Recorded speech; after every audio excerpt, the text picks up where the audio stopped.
Buenas tardes. Ante todo, dar las gracias a la organización por acordarse de la piedra en seco y de la cultura rural que de una forma tan espléndida tenemos en las comarcas de Tarragona y dentro del conjunto de Cataluña.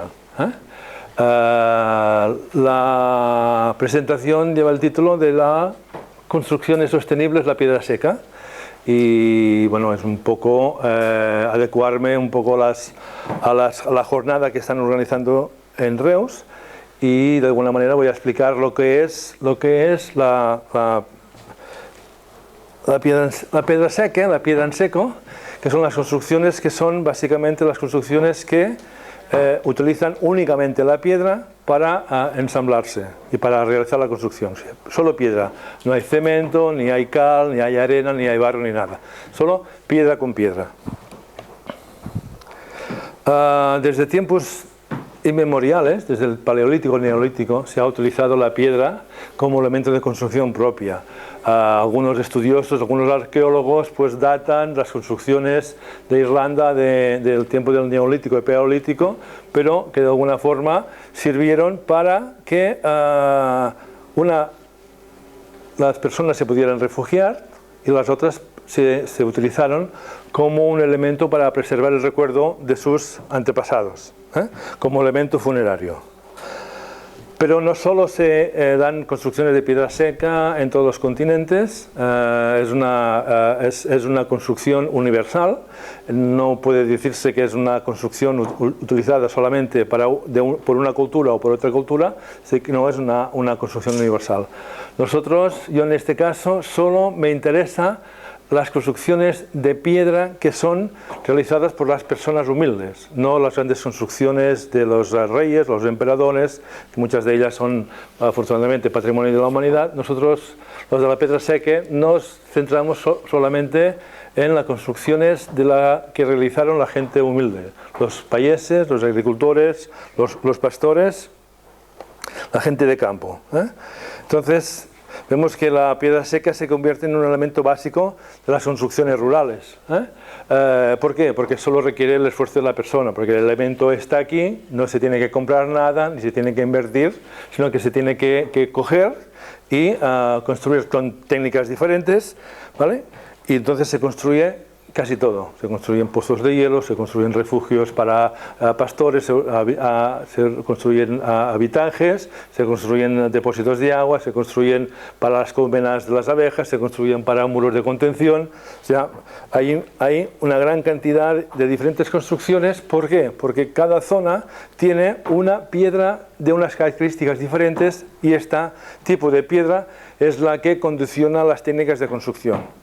Tenemos las piedras cúbicas, que están presentes aquí en Tarragona, en la Terra Alta, o en Lleida, en el Segrià, o en otras partes de Cataluña. Pues como veremos, pues condicionan un tipo de construcción, y en las zonas donde la piedra es más tosca, más sencilla, es la que sale cuando uno labra o cuando se limpiaron los bosques para incrementar las tierras de cultivo, pues estas piedras planas se utilizan con otra técnica para construir. Piedras planas. Pues las piedras planas son las que para la construcción se tienen que utilizar una encima de la otra, con lo cual tienen que realizarse diferentes contrafuertes, lo que significa que que la construcción tiene un volumen importante, casi de 1 metro. Se necesita para hacer las curvaturas que son de una piedra encima de la otra. Las piedras sobrepuestas, tal. Se pueden hacer infinitas combinaciones, infinitos estilos. Depende siempre de la piedra, la característica de la piedra de esta zona geográfica. Aquí veis un croquis de la barraca, de esta construcción de refugio de labradores. Veis la magnitud de la construcción, las paredes, el grosor de las paredes, lo que comporta la cantidad de toneladas de piedra que comporta para hacer un habitáculo.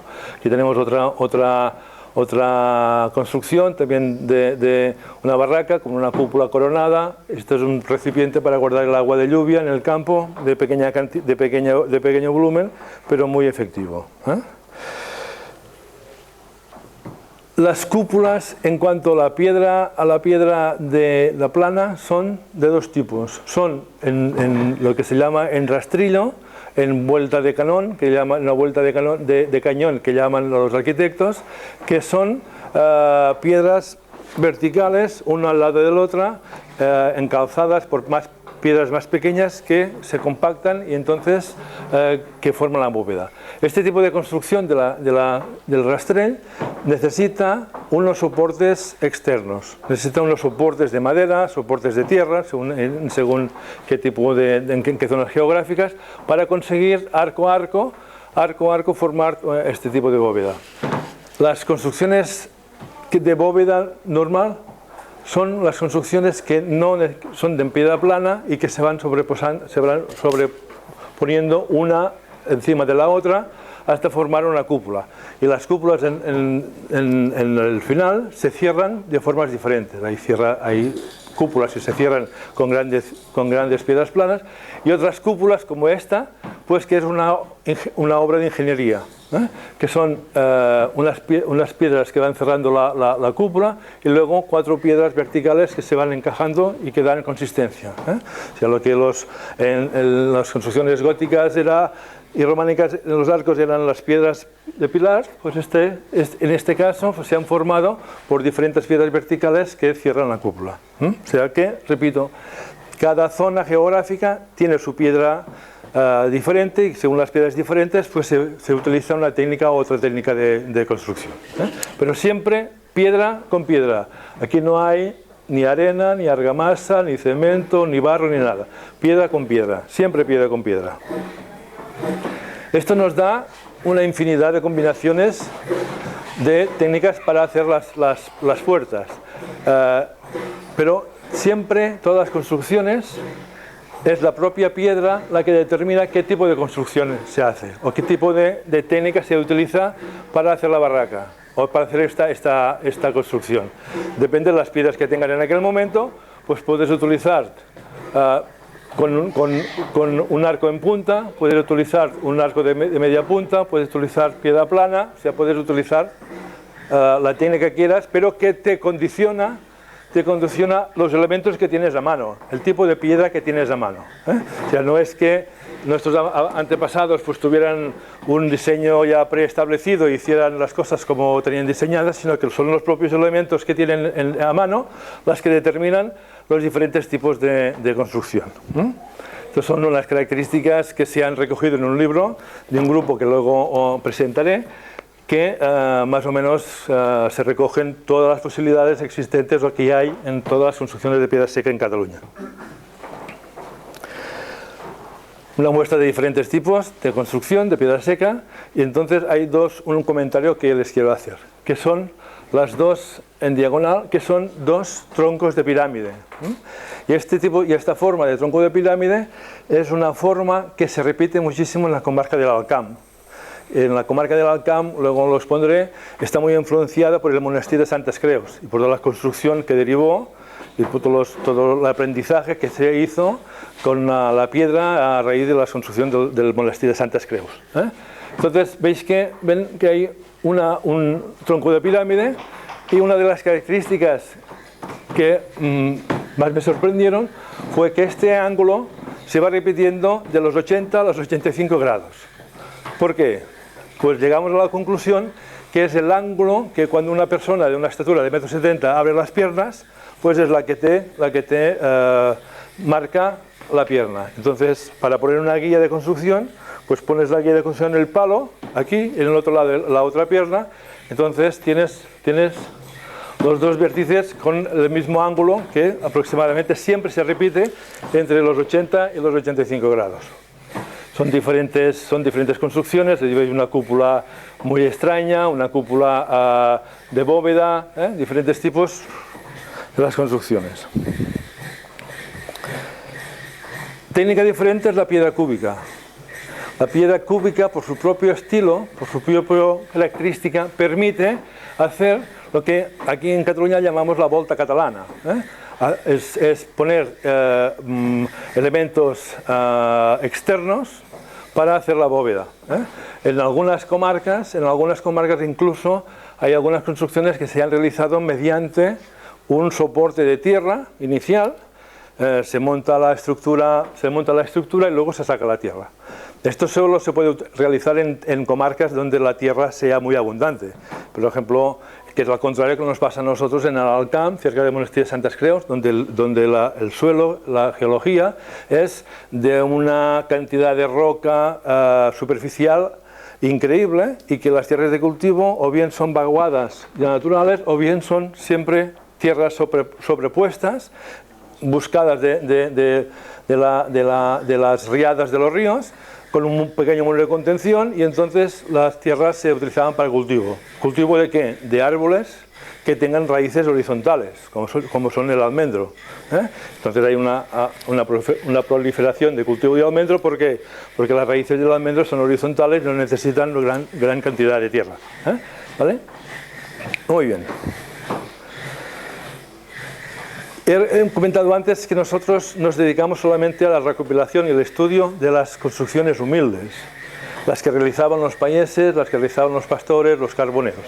Este es un ejemplo de una construcción sencilla, pero que tiene dos elementos importantes. Un elemento que es un recipiente donde puede comer, donde se da comida a los animales de carga, a los animales de labranza, las mulas, los caballos, y luego un muro que llamamos el contraviento, el contravent. ¿Por qué? Porque es una zona donde el invierno sopla muchísimo el viento, entonces para resguardarse, y en segundo lugar para ser almacén de las piedras que se van secando, pues se hacen unos muros laterales con gran cantidad de piedras para resguardecer el viento. Ya puede hacer mucho viento, en esta zona de aquí el viento siempre está en calma. ¿Vale?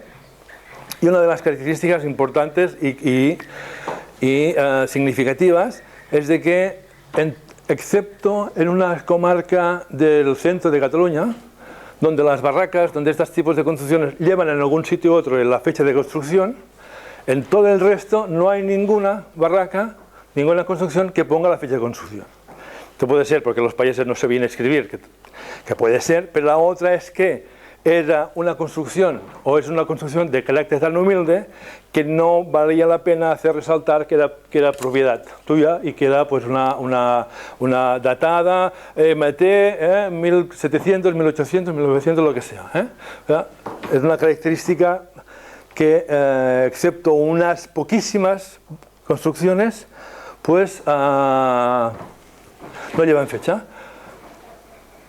Nosotros hemos sido los pioneros, en Cataluña se ha sido de los pioneros en la conservación, en la preservación y en el estudio de las construcciones de piedra seca.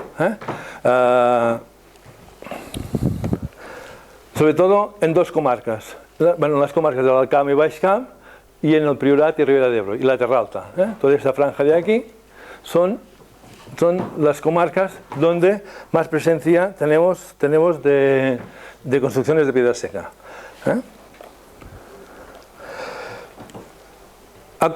Esto comportó que a finales del siglo XX, en las últimas décadas del siglo XX, surgieran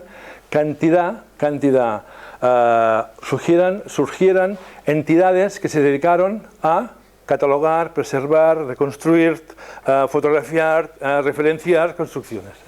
Básicamente, las más importantes, aquí todo el mundo es importante. Las primeras que se hicieron eco del patrimonio que teníamos en nuestros pequeños pueblos fueron els Amics de la Arquitectura Popular y los de la Fatarella, en la Terra Alta. Luego, la cantidad de gente que nos incorporamos y que referenciamos, que fotografiamos, que catalogamos, nos hemos unido en una coordinadora de entidades de la piedra seca.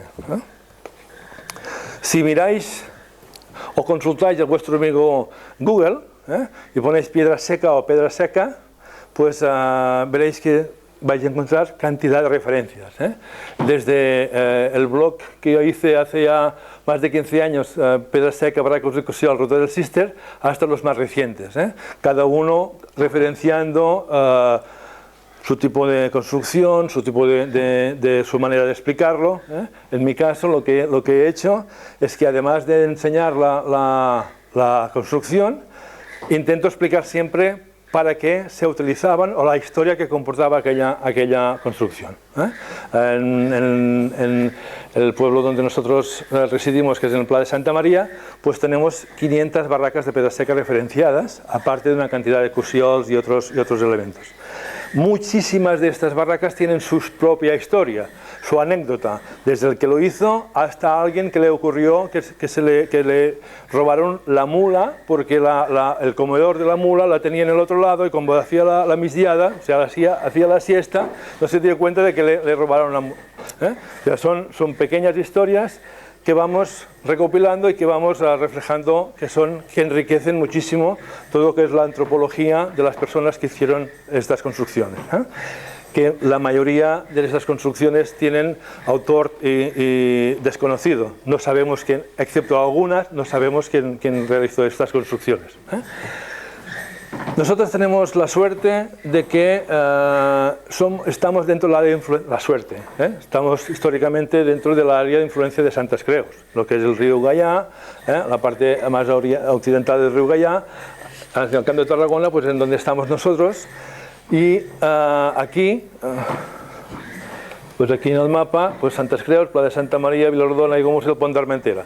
Toda esta zona es una zona que fácilmente vamos a encontrar unas 1.300, 1.400 construcciones de piedra seca. O sea, y no construcciones sencillas, sino construcciones, como veremos después, que realmente pues, son construcciones que conllevaban una técnica, un esfuerzo, una cantidad de horas, una maestría en hacer estas barracas, y de aquí pues, sale el barraquer.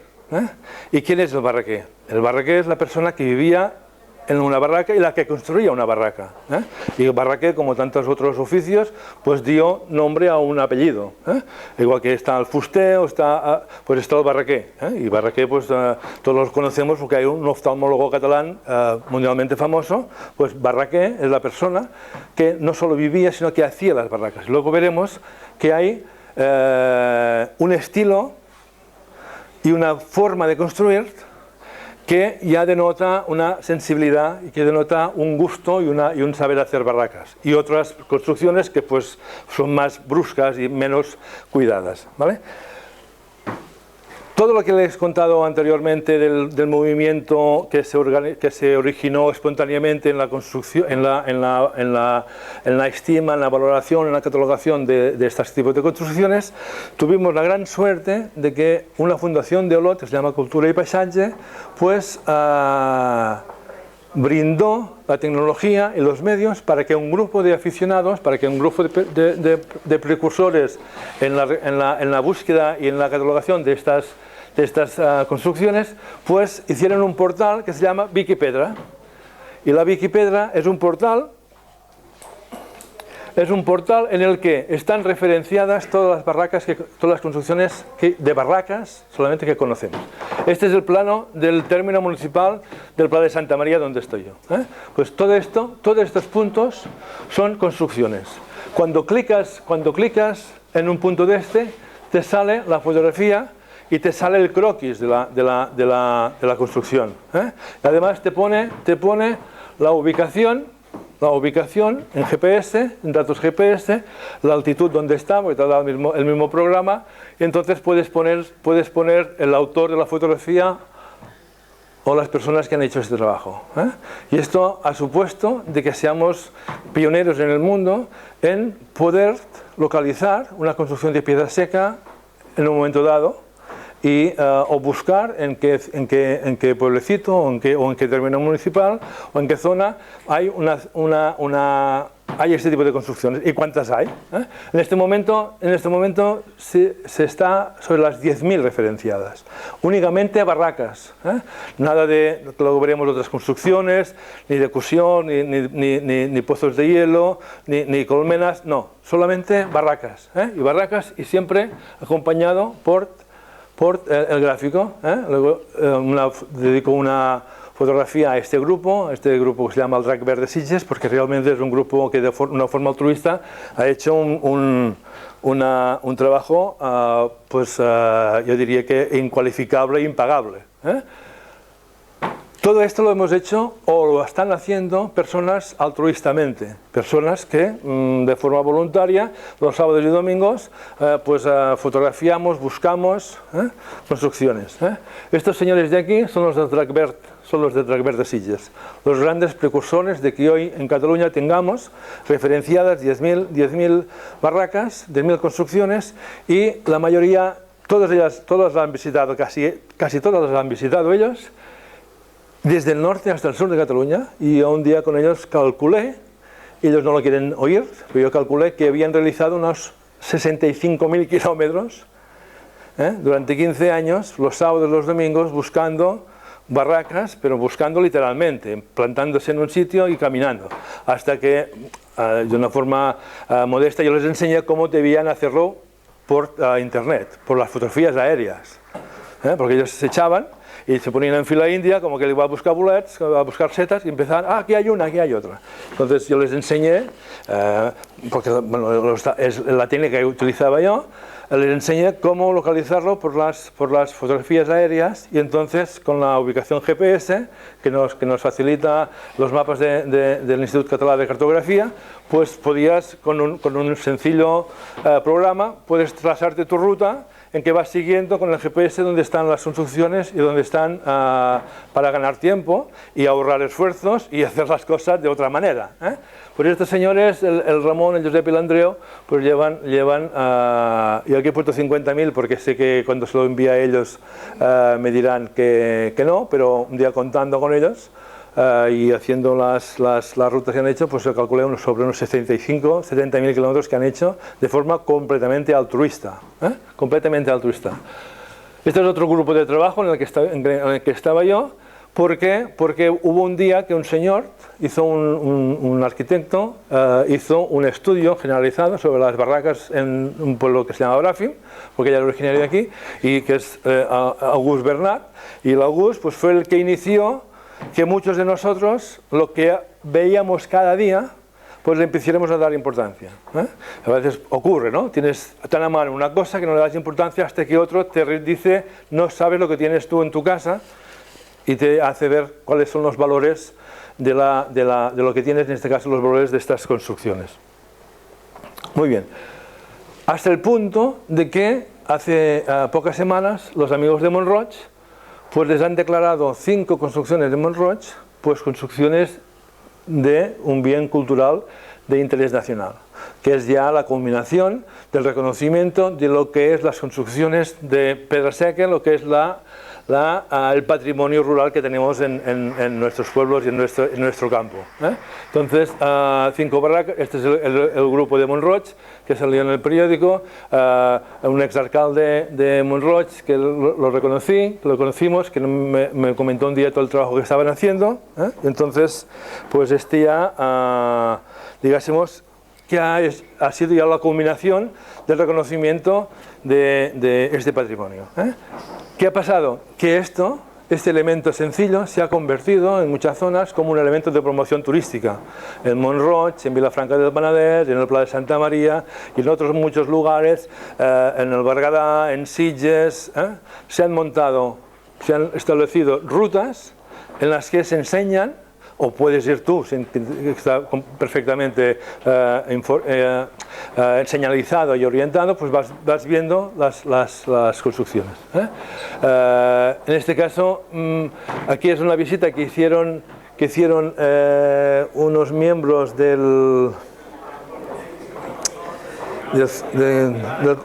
uno era el Col·legi de Metges, la Junta del Col·legi de Metges, y la otra era una entidad barcelonesa cultural, que ahora no me acuerdo cómo se llama, que nos pidieron que enseñásemos unas cuantas construcciones. Muy bien. Construcciones peculiares que tenemos. Aparte de las barracas, tenemos unas construcciones que en nuestra comarca, aquí en Cataluña, llamamos cusiols, y que no he encontrado una traducción al castellano que realmente refleje lo que es un cusiol. Un cusiol es una lástima que la luz no nos deje ver la fotografía. El Cusiol es una zona de estos rocalleses, de estas zonas de roca, que tienen un hueco natural de 2, 3, 4, 5 metros, en que cuando llueve se llena de agua y servía como depósito ocasional. ¿Esto qué pasó? Pasó que pastores, labradores vieron de que si lo cubrían, si hacían una construcción, pues lo que hacían era que preservaban el agua del interior y la mantenían fresca en verano. Y todas estas construcciones pues están orientadas en los Cusiols al norte para evitar la evaporación, y las barracas, casi todas, el 99%, están orientadas al sur para aprovechar el sol de mediodía y resguardecerse del viento del norte. ¿Vale? Muy bien. Este Cusiol del Soleta es una de las maravillas que se pueden visualizar en construcción de piedra seca. Y es una anécdota que mientras lo estábamos recuperando, pues casualmente pues, se nos contó quién había realizado este trabajo. Era un señor que se llamaba Antón Soleta. Soleta, no sabemos si era el apellido o era el renombre, como se conocía en el pueblo a este señor, que según nos contaron estaba un poco chiflado. O sea, que hoy diríamos que es un genio. Este señor era un poco rarillo, y entonces realizó una construcción que es una maravilla. Para que vean, esto es el interior a modo de croquis. O sea, la construcción se basa en un pilar central que es artificial, de un medio metro de altura, y de este pilar salen cuatro arcadas, cada una de ellas dirigidas a un punto cardinal. ¿Es curiosidad o no es casualidad o no es casualidad? Uno está al norte, el otro está al sur, el otro al este, y el otro norte, sur, este y oeste. Tiene dos aberturas, estaba completamente derruido toda esta parte, los arcos estaban intactos y nosotros lo que hicimos es recuperarlo. ¿Qué pasa? ¿Cuál es la característica o el valor de esta construcción? El valor de esta construcción es saber cómo puñetas se hicieron estos cuatro arcos. Pero ¿cómo se hicieron estos cuatro arcos? Que estos cuatro arcos se tenían que hacer al unísono para poder empezar a cubrirlos con piedra al unísono para que el peso pues no decantara el arco, ¿no? Como puñetas, un señor a principios del siglo XVIII o final del siglo XVIII, un señor solo, que todo el mundo decía que era el iluminado o el tonto del pueblo, pero realmente era una persona iluminada. ¿Cómo realizó este tipo de construcción? Aquí veis en la fotografía anterior, superior, es como está actualmente, pero antes estaba lleno de zarzas, higueras, pinos. Entonces, ¿cómo realizaron este tipo de construcción? Pues el elemento básico lo tenían al lado, lo tenían en las ramas de los pinos. Antes no había, en el siglo XVIII, principios del XIX, no había en cada pueblo una panadería, había unos hornos comunales y cada familia se hacía su pan. Se llevaba la mezcla, el pan, la harina y la levadura, y se llevaba consigo pues una cantidad, un feix, que decimos en catalán, de pino para calentar o para mantener caliente el horno. Las ramas verdes del pino, bien atadas, una encima de la otra, tienen muchísima resistencia.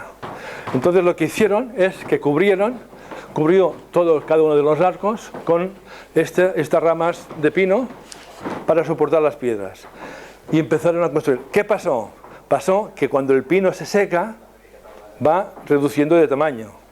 Cuando un feix, cuando un haz de leña de pino, de rama de pino, tiene 1 metro de diámetro, cuando es seca tiene 70-80 centímetros de diámetro. O sea que de forma natural, yo creo que de forma casual, pues se dio cuenta este señor de que mientras iba cubriendo y realizando toda la construcción, el propio pino se iba bajando y las piedras se iban encajando mejor unas a otras.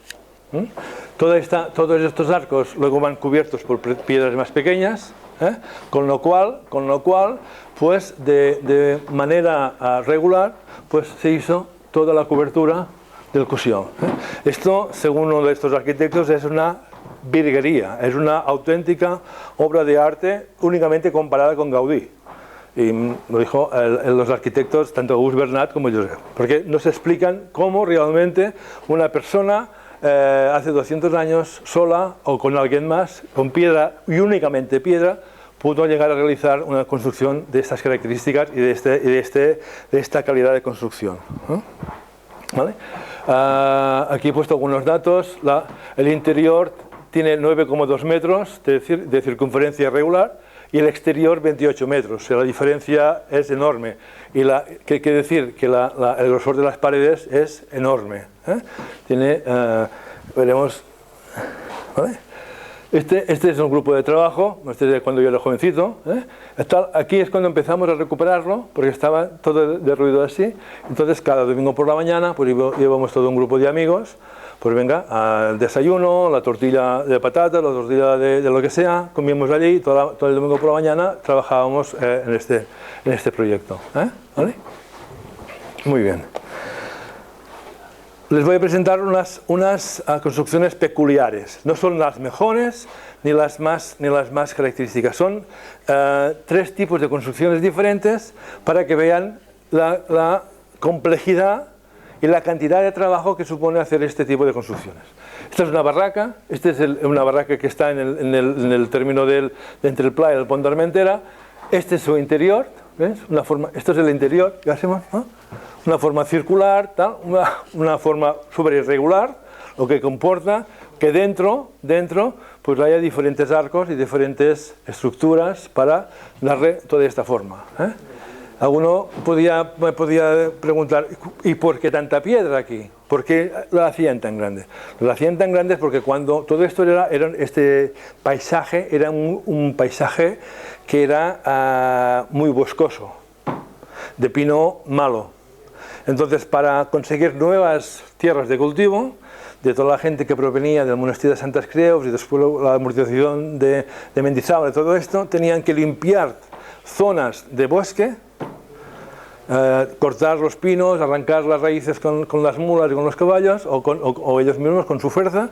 Entonces, cuando lo hacían, pues salen aún cantidad de piedras. Entonces, para ordenar estas piedras, pues se hacían construcciones diferentes, margens o lo que llamamos clapés, que son construcciones de estas, pero sin interior, que sirven únicamente para el almacén.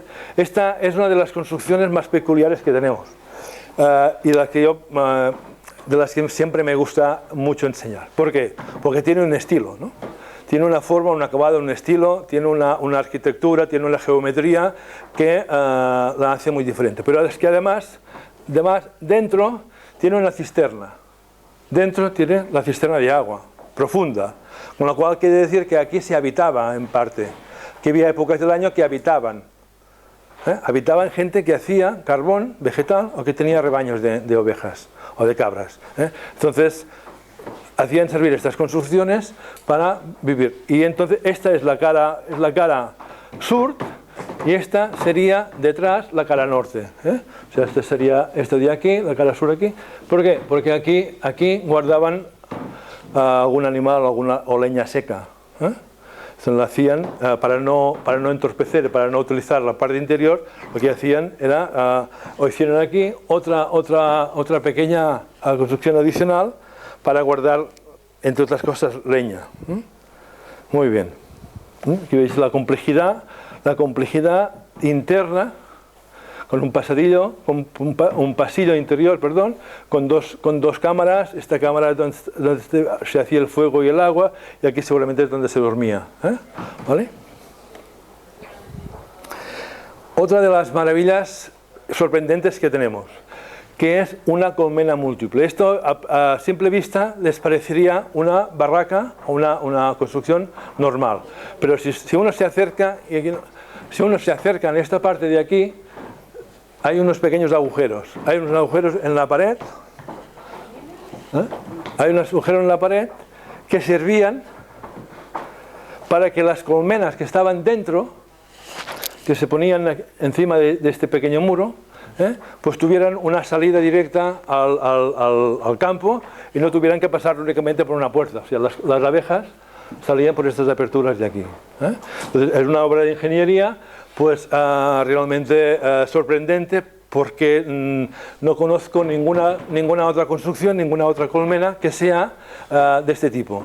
Además con una inclinación muy pronunciada y un techo plano realmente espectacular. Estos son otros tipos de colmenas exteriores más sencillas, para que veamos la diferencia, la complejidad de una construcción ideada, pensada en guardar, que nadie sepa que allí hay abejas, para resguardarlas de la climatología, para que nadie se las robara, a las colmenas, que hay construcciones adicionales a barracas, tal, o colmenas que están hechas expresamente para este uso.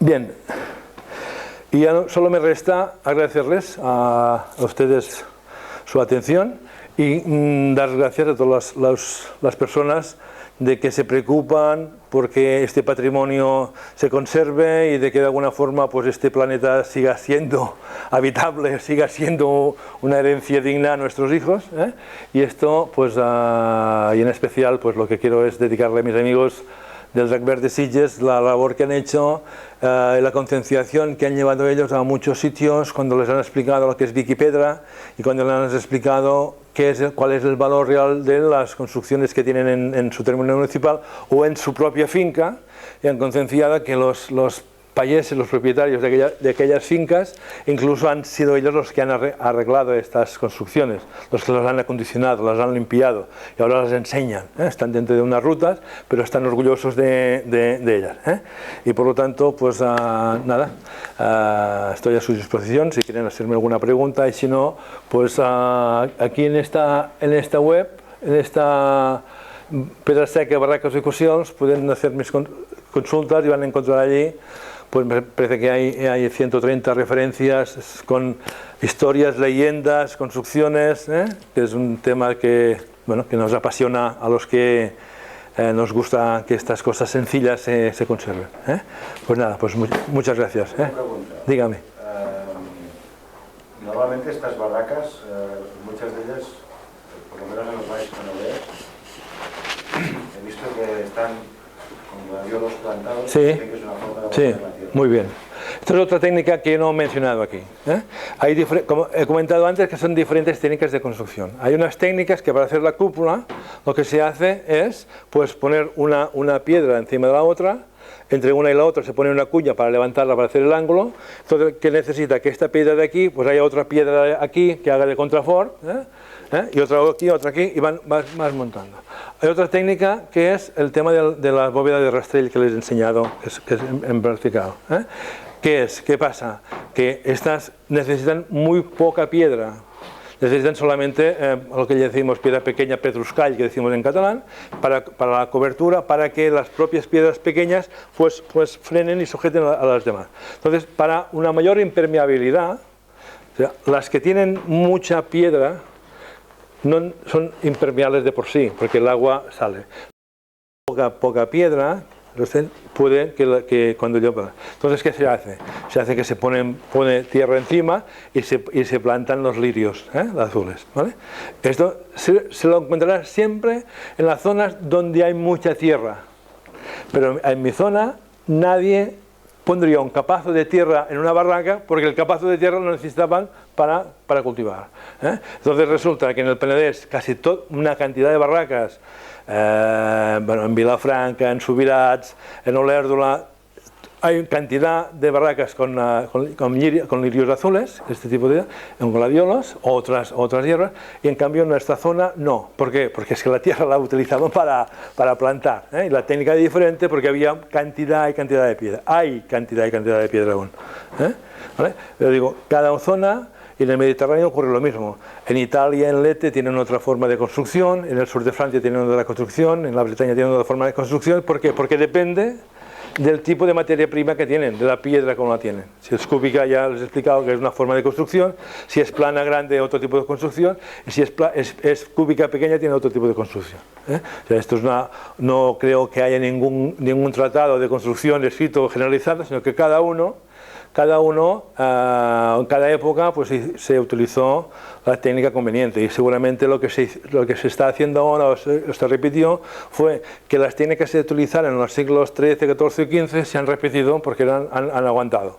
Entonces se han aguantado estas construcciones. La última barraca que yo tengo noticias que se construyó a principios del siglo XX es la misma técnica, la misma estructura, el mismo perfil de pirámide, de tronco de pirámide, que según se comenta llevan más de 400 años allí, ¿no? O sea que las técnicas cuando son buenas se repiten, cuando son malas se desechan, ¿eh? Y cada zona tiene una aplicación personal de estas construcciones. Yo estaba acostumbrado a verlas más bien redondas. Bueno, sí, a ver otra forma. Las redondas, o sea, estas,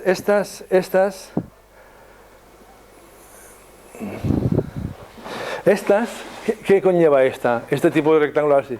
Que en el vértice, ¿ves? Se aprecia que hay unas grandes piedras diferentes de aquí. ¿Aprecian que estas son unas piedras grandes, que es el vértice?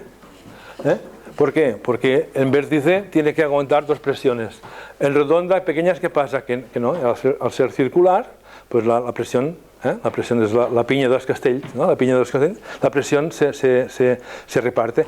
Cuando son rectangulares o de formas irregulares con ángulos rectos o ángulos o con ángulo, pues tiene que haber toda una serie de piedras grandes, como las catedrales y como las construcciones románicas, que hagan de eje, para que las dos paredes pues no se hundan. Entonces estas piedras lo que hacen es que tal. En las construcciones que según tenemos la sensación que son las más antiguas, hay piedras de estas que son inmensas, que son como esta mesa. Que son piedras que digo, esta gente como con los palos y con las palancas como las montó, ¿no? Que son pues barracas que llevan, o construcciones que son un interior pequeño pero que tienen un gran volumen en total. Yo supongo que también es la evolución de la técnica hasta el punto de decir, bueno, hasta cuánto resiste esto, porque supongo hay muchas barracas que están derruidas. Que no he puesto ninguna, pero hay muchísimas, porque la morfología, por errores de construcción. Y en mi blog tengo una que la han tenido que poner soportes, porque la puerta, pues había una piedra plana muy grande y se ha roto. Entonces el propietario le ha puesto un soporte de estos que utilizan los albañiles para aguantar los techos, ¿no? Es decir, también hay errores, Como decía antes, las técnicas buenas se han preservado, las técnicas malas, pues, o que no resultaban, que se hundieron, pues se han dejado de utilizar, o se dejaron de utilizar en su día. La primera cuadrada que vi, porque estaba acostumbrado a ver las segundas, fue una que se salvó por los pelos, que está cerca de Provenbarra, en la autovía. Estará justo la barraca, el corte y la carretera. Muy bien. Sí. Bueno, esto es una de estas características, y seguramente por lo menos las que yo tengo referenciadas, las barracas circulares no tienen las piedras tan grandes. Pero aquí no tienen las piedras tan grandes. Cosa quiere decir que quizá la construcción circular, al tener menos presión, permite la utilización de piedras más pequeñas. Entonces no hay tanta presión, la presión está más repartida, ¿no? En cambio este tipo de cuadradas rectangulares tal, pues todas necesitan tener un soporte. Un elemento vegetal que también ha aparecido mucho en las barracas es el agave o la tzavara. Sí. No sé si tiene algún significado. Bueno, la tzavara tiene las raíces muy horizontales. La tzavara es una planta que tiene las raíces muy horizontales. Por ejemplo, nosotros que somos de un terreno que hace mucho viento, cuando hay un pequeño huracán, las tzavaras enseguida tal. Entonces, ¿qué pasa? Lo mismo que los gladiolos. Las raíces lo que hacen es dar consistencia a la cubierta. Entonces se utiliza para que las raíces hagan de grapas, sujeten todas las cúpulas. Más o menos dices que de las más... Cuando se empezó a construir estas, ¿qué puede ser? ¿Hace 3 o 4 siglos? Y más, puede ser que sea más. Nosotros hemos referenciado en un estudio de las granjas del monasterio de Santes Creus. El monasterio de Santes Creus se fundó en el siglo XII, pero luego ya al mismo tiempo se empezaron a fundar granjas, ¿no? Las Poblas, Salmella, tal, granjas que unas eran de pastoreo, otras de cultivo, que había gente que eran los siervos del monasterio de Santes Creus. Entonces, dentro de un estudio que hizo una historiadora que se llamaba Elisabet Maldort sobre los delmes, o sea, los impuestos que pagaban estas granjas al monasterio, a la abadía del monasterio, pues figuran todas estas granjas. Esta está la granja de las Poblas, situada no sé qué, la granja de Salmella, situada no sé, la granja de tal, la granja, la masía de la Padrera, sin ubicación. Es decir, como era sencilla, seguramente debía ser de piedra, pues no había ubicación y seguramente debía ser utilizada únicamente para hacer carbón, para los carboneros, ¿eh? Es decir, ya en las granjas del monasterio de Santes Creus, los siglos XIV, XIII, XIV, XV, pues ya figura una referencia a una masía hecha de piedra, la Padrera, ¿eh? Se llamaba así, se conocía así, sin saber dónde está la ubicación, ¿eh? Como no hay, ni tampoco en las escrituras se mencionaba que había una barraca, ¿eh? Mencionaba que había el vecino de arriba, el vecino de abajo, y si había pinos o había no sé qué, pero si había una barraca, o sea, el valor era poco considerado, ¿eh? Por eso no hay una referencia histórica de tal, ¿eh? Pues muy bien, ¿eh? Una pregunta. Dígame. Sé que en la época de la creación del monasterio hubo una migración muy alta de templarios. Sí, bueno, sí. Correcto. Sí. No puede ser también construcciones de este tipo para bueno, hay un tema que se está comentando, pero como no hay referencias el monasterio de Santes Creus fue de la orden del Císter, que venían de Francia, ¿vale? Poblet, Santes Creus y otros monasterios en el centro de Cataluña. Venían aquí y empezaron porque eran los que sabían cultivar y tenían la viña, ¿eh? ¿Vale? Tenían la viña. Entonces, la viña, el vino, era un producto elitista en el medievo, súper elitista, ¿eh? Tanto es así que en Santes Creus la viña original le llaman viña closa, viña cerrada, porque lo que hicieron es no enmurallar el monasterio, enmurallaron la viña, ¿eh? En Santes Creus, un día ustedes visitan Santes Creus, les van a enseñar la viña closa, o sea, enmurallaron la viña porque nadie fuera a buscar elementos para cultivar más allá de ellos la vid, porque era un producto súper elitista. Los templarios eran una gente que tenían unas granjas muy cerca del monasterio de Santes Creus, en el Pla del Penedès y en Pontons, en Selma, entre Vilafranca del Penedès y Igualada. Selma era una granja, un reducto templario. Los del Císter vinieron aquí porque los templarios quisieron, y el monasterio de Santes Creus y Jaume Pedro III y todos los de Montcada y todos los de Cardona pues eran gente que estaban en la orden del Temple, ¿eh? Puede ser que la orden del Temple, al ser una orden que estaba por toda Europa, pues todo esto formara parte del mismo paquete, del mismo orden, ¿eh? Del orden establecido, ¿cuál era? Pues fundo un monasterio, tengo unas granjas, las granjas buenas tienen ganado, no sé qué, las granjas pobres, pues que 4 piedras para que pueda hacer fuego, no tengan frío y a trabajar la leña, ¿no? Puede ser, no tenemos más datos, pero sí que hay una relación entre el Temple, el monasterio de Santes Creus y el Temple y el monasterio de Poblet y otros monasterios, ¿eh? Muy bien, ¿eh? He tenido que hacer la explicación en castellano, porque me lo han pedido para los señores de la caja de Pandora. ¿Eh?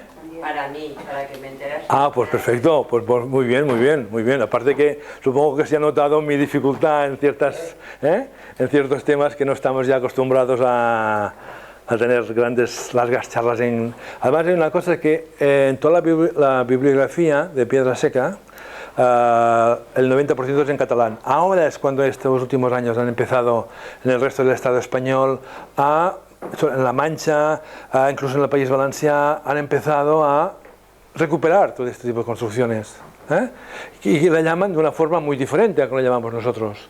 Y tienen construcciones del agua diferentes a las nuestras. Y entonces la bibliografía, cuando el amigo Google buscas, pues la máxima bibliografía que encuentras es toda en catalán. Y es el concepto que os he explicado de Cusiol, ¿no? Cusiol. No hay una traducción en castellano de Cusiol que refleje Cusiol, cubo. No, esto no es. Esto no es. El Cusiol es otra cosa. Pero en castellano, en la lengua castellana, pues la equivalencia cubo. Pues cubo no refleja lo que esta construcción ¿vale? Permitía o estaba desarrollada. Muchas gracias, muy hermoso trabajo. Lo hermoso son estas construcciones.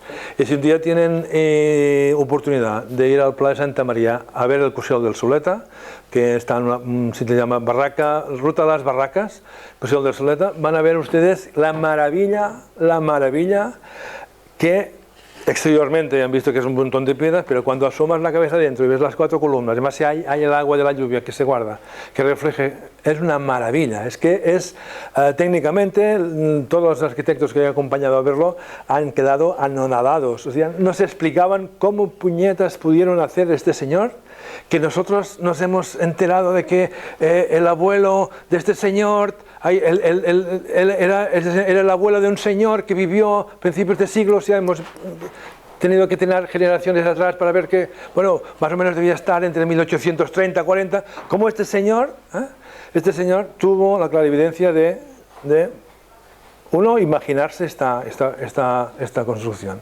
porque realmente, bueno, nosotros lo primero que hicimos fue acotarla toda, ¿no? Medir la altura de cada arco, las dimensiones del número de piedras.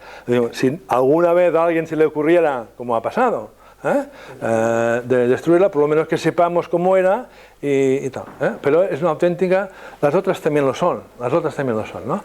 Pero esta técnicamente, estos 4 arcos, y luego 4 arcos que luego se han de cubrir poco a poco para cubrirlo todo y hacerlo de una forma equivalente que los arcos pues no se derrumbaran. Pues una gran armonía ahí, es que bueno, el señor me dijo, este señor Auguste Bernat un día me dijo, bueno, esto solo se puede comparar con las construcciones de la familia de Gaudí. Bueno, que ahora lo hacen con grandes plataformas y este señor, pues como es casualidad. Es una casualidad que este señor hubiera podido hacer esta construcción. Bueno, no los aburro más, Yo, hablar por hablar me gusta, Muchas gracias. De nada, un placer. Gracias. Molt de gust.